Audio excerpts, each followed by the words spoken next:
Hello friends, নমস্কার। আমি রাকেশ, আমার চ্যানেল প্রবাসী উইথ রাকেশে আপনাদের স্বাগতম। আজকে একটা নতুন রেসিপি নিয়ে আসছি, যার নাম হচ্ছে কড়াইশুঁটির পরোটা। তো চলুন আসুন দেখে নেওয়া যাক কড়াইশুঁটির পরোটা বানানোর জন্য কী কী উপকরণ লাগবে, তা আপনাদের সাথে আমি এক ঝলক এই মুহূর্তে শেয়ার করছি। তো যেমনটা দেখতেই পাচ্ছেন, কড়াইশুঁটির পরোটা মানে অবশ্যই গ্রিন পিস দরকার। এখানে আমি কিছু গ্রিন পিস নিয়েছি, যেটা এখানে ফ্রোজেন আইটেম ছিল। আমি এটাকে রানিং ওয়াটারে ধুয়ে রেখেছি। তো আপনারা এখন কলকাতায় উইন্টার সিজন মানে বুঝতেই পারছেন, মার্কেটে যথেষ্ট অ্যাভেলেবেল ফ্রেশ। তো এই তাজা সবজি ফ্রেশ আপনারা কালেক্ট করে যেগুলোকে পিল করে ধুয়ে নেবেন এবং হালকা উষ্ণ গরম জলে সেটাকে হালকা একটু ব্লাঞ্চ করে নেবেন। আর ব্লাঞ্চ করার মুহূর্তে আপনারা কিছুটা পরিমাণ সুগার ঢেলে নেবেন, তাতে কি কালারটা গ্রিনারি থাকবে। আর তারপরে এভাবে জল থেকে বের করে নিয়ে ঠান্ডা করে নিয়ে আসবেন। আগে প্রসেস কীভাবে কী করতে হয় তা আপনাদের সঙ্গে মধ্যে শেয়ার করছি। এখানে কিছু গ্রিন পিস আছে তার জন্যে, আর কিছু করিয়েন্ডার আমি নিয়েছি, আর একটা গ্রিন চিলি চপ করে নিয়েছি, কিছু মাত্রায় জিঞ্জার চপ আছে। আর এই রেসিপিটি বানানোর জন্য কিছুটা আমি সানফ্লাওয়ার অয়েল ইউজ করব, বা সাদা তেল যেটা বলতে পারেন। টারমারিক পাউডার আছে, আর আছে রোস্টেড কিউমিন পাউডার, আছে ধনিয়া পাউডার, আর সল্ট। এটা লন্ডন ডেয়ারি আইসক্রিম বক্স দেখছেন যদিও, আর এর মধ্যেই আমি আমার সল্ট রাখি, যথারীতি আপনাদের আগেই শেয়ার করেছি। এটাই আমার ম্যাজিক্স বক্স বলতে পারেন, এখানকার মশলা বক্স বলতে, যেটা আমার কাছে হাতের কাছে অ্যাভেলেবেল থাকে সেটা দিয়ে আমি তৈরি করি। মানে বিদেশে একা থাকা মানে যথেষ্ট আপনারা অবচেতন কী হয়, আর সেটা আপনাদের সঙ্গে আগেই শেয়ার করছি। তো চলুন আসুন রেসিপিতে আগে যাওয়া যাক। এই রেসিপিটি বানানোর জন্য আগে আমি একটা ডিপ প্যান নিয়েছি, যেটা গরম হয়ে আসছে। এর উপর থেকে কিছু সাদা তেল ঢেলে নেব।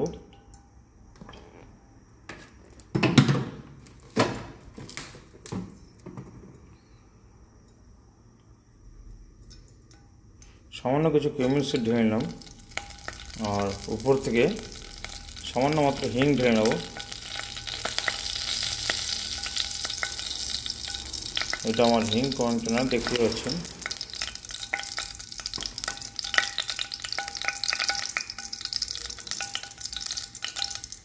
এবার আমি গ্রিন পিসটা ঢেলে নেব।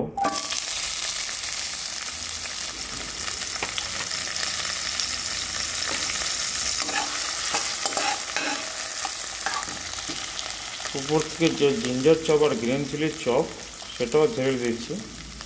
করিয়েন্ডার চপটাও সেটা ঢেলে দিচ্ছি।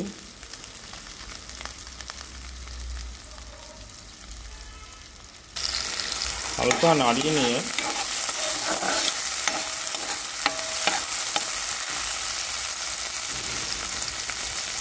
স্বাদ অনুসারে নুন, কিছু টারমারিক পাউডার, কিছু রোস্টেড কিউমিন পাউডার, আর ধনিয়া পাউডার দিয়ে ভালো করে নাড়িয়ে নিয়ে 2 থেকে 3 মিনিটের মতো সতে করে ড্রাই করে নিয়ে নামিয়ে নেবেন। তো যথারীতি দেখতে পাচ্ছেন আমি এটাকে একটা প্লেটে নিয়ে নিয়েছি।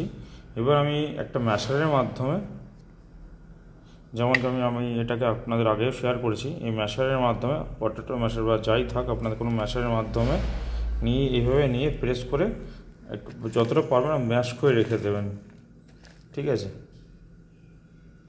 তো যথারীতি আপনারা দেখতে পাচ্ছেন ম্যাশ কিছুটা এরকম রাখবেন, একেবারে ম্যাশ করবেন না, মানে কিছুটা দরদরা টাইপের থাকা উচিত। একেবারে ম্যাশ হয়ে গেলে তো পরোটা খাওয়ার সময় যে একটা গ্রিন পিস ফিলিংটা, সেটা আপনার ভালোভাবে ফিল হবে না। তার জন্য আমি কিছুটা এরকম টাইপের ম্যাশ করে রেখেছি। এবার এটা ঠান্ডা হতে দেবো, ততক্ষণে আমি পরোটা বানানোর ডোটা লাগিয়ে নিই। তো এখানে আমি কিছুটা আটা নিয়ে নিয়েছি, যে যতটা আমার গ্রিন পিস মিক্সার আছে সেই হিসাবে আটা নিয়েছি। এর অর্থ অনুসারে কিছুটা আমি নুন ঢেলে নিলাম, একটা মিক্স আপ করে নেব। সামান্য জল ঢেলে নেব, ডোটাকে লাগিয়ে নিয়ে ফিরে আসছে। এখানে ডোটা আমার রেডিও হয়ে গেছে। উপর থেকে হালকা সাদা তেল দিয়ে 10 মিনিটের মতো রেখে নেব।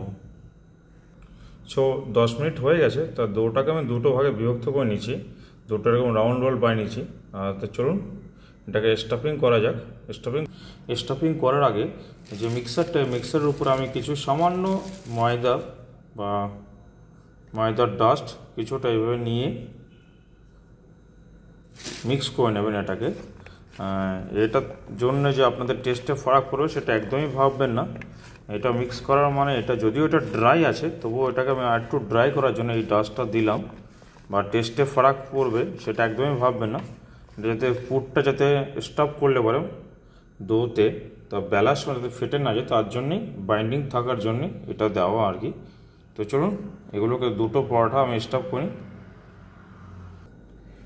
তো গোলা দুটোকে আমি যে ডো দুটো বানিয়েছিলাম তাকে এইভাবে হাতের মাধ্যমে এইভাবে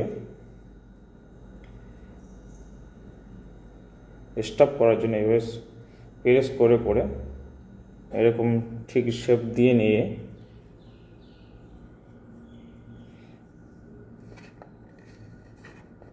এই গ্রিন পিসের স্টাফিংটাকে সেন্টারে দিয়ে নেবেন, যতটা আপনারা পারবেন ফিল করে নেবেন, যতটা গোলার জন্য স্টাফ করার জন্য বা বেলার জন্য এনাফ ততটাই করবেন, অতিরিক্ত করলে পরে বেলার মধ্যে ফেটে যাবে। তো চলুন সেই হিসাবে আমি স্টাফ করে নিয়েছি।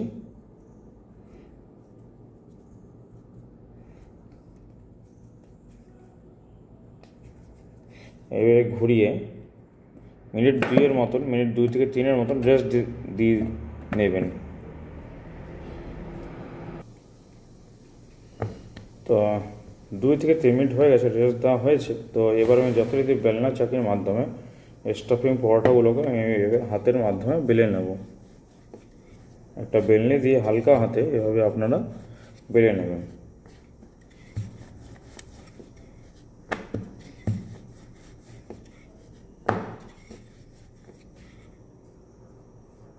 তো যথারীতি দেখতে পাচ্ছেন আমি পরোটা দুটো এইভাবে বেলে নিয়েছি। তো চলুন আসুন পরোটাগুলোকে সেঁকে নেওয়া যাক। পরোটাগুলো সেঁকার জন্য আমি এখানে ননস্টিক একটা তাওয়া নিয়েছি, যেটা অলরেডি ফ্রাই করে দিয়েছি। এবার তাওয়াটা গরম হতে এর উপর দিয়ে পরোটাগুলো এভাবে দিয়ে নেবেন। একটা পরোটা হাফ কুক হয়ে আসতে উপর থেকে আরেকটা আমি দিয়ে নেব, দুটো একেবারে সেঁকে নেব। পরোটাগুলো অলমোস্ট হয়ে আসছে, তাই উপর থেকে আমি হালকা ঘি দিয়ে নিয়ে এভাবে হালকা ঘি দিয়ে নিয়ে নামিয়ে নেব।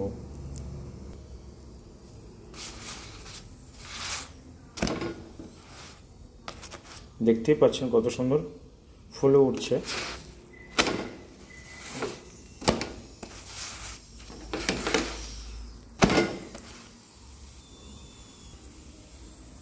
তো পরোটাগুলো রান হয়ে আসছে, চলুন প্লেটিং করে ফিরে আসছে।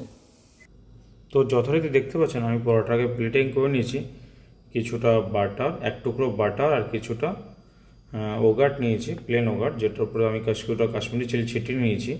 আর একটা পরোটা 1/2 কেটে নিয়েছি। আর তার স্টাফিংটা দেখতেই পাচ্ছেন কত সুন্দর গ্রিনারি।